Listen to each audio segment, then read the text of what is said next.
18 বছৰৰ ওপৰত কোনো নাগৰিকে অসমত আধাৰ কাৰ্ড নাপাব। যিসকলে ইতিমধ্যে আধাৰ কাৰ্ড লোৱা নাই সেপ্টেম্বৰ মাহত তেওঁলোকে আবেদন কৰক। আমি এমাহৰ কাৰণে উইন্ডো এটা খোলা ৰাখিম। So hey guys, welcome to my channel. Friends, আজি আমি আপোনালোকৰ হৈতে আধাৰ কাৰ্ড সম্বন্ধে কিছুমান গুৰুত্বপূৰ্ণ ইনফৰমেশন শেয়াৰ কৰিম।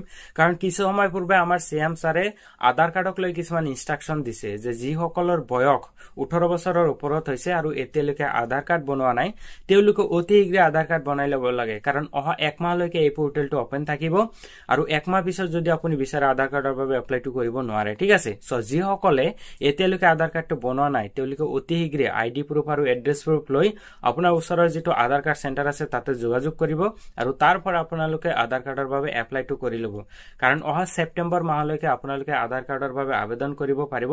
ইয়াৰ পিছত আধাৰ কাৰ্ডৰ যেটো পোৰ্টেল আছিল এটো বন্ধ কৰি দিয়া হ'ব। ঠিক আছে। তাৰ পিছত যদি আপুনি এপ্লাই কৰিব বিচাৰে পৰৱৰ্তী সময়ত বিভিন্ন সমস্যা আহি যাব পাৰে বা কিছুমান পাৰমিশনো উলিয়াব লগা হ'ব পাৰে। সো অতি শীঘ্ৰে আপোনালোকে আধাৰ কাৰ্ডটো বনাই লওক। কাৰণ এসআইআৰ এটা প্ৰসেস আহি আছে ভোটাৰ কাৰ্ডৰ যেটো পুনৰ নিৰীক্ষণ প্ৰসেস তাতে আপোনাৰ আধাৰ কাৰ্ড শো কৰাব লগা হ'ব পাৰে। ঠিক আছে। সো যদি আপোনাৰ আধাৰ কাৰ্ড নাথাকে বহুত সমস্যা আহি যাব পাৰে। সো আপোনালোকে যিসকলে আধাৰ কাৰ্ডটো বনোৱা নাই অতি শীঘ্ৰে আধাৰ কাৰ্ডটো বনাই লওক। আৰু আধাৰ কাৰ্ড বনোৱাৰ পিছত আপোনালোকে ষ্টেটাসটো চেক কৰি থাকিব। কাৰণ ষ্টেটাসত যদি আপোনাৰ ৰিজেক্ট আহি যায় তেতিয়াহলে আকৌ আপোনালোকে এপ্লাইটো কৰিব লাগিব। ঠিক আছে। সো আধাৰ কাৰ্ডৰ ষ্টেটাস কেনেকৈ চেক কৰিব আপোনালোকক এতিয়া দেখুৱাই দিম।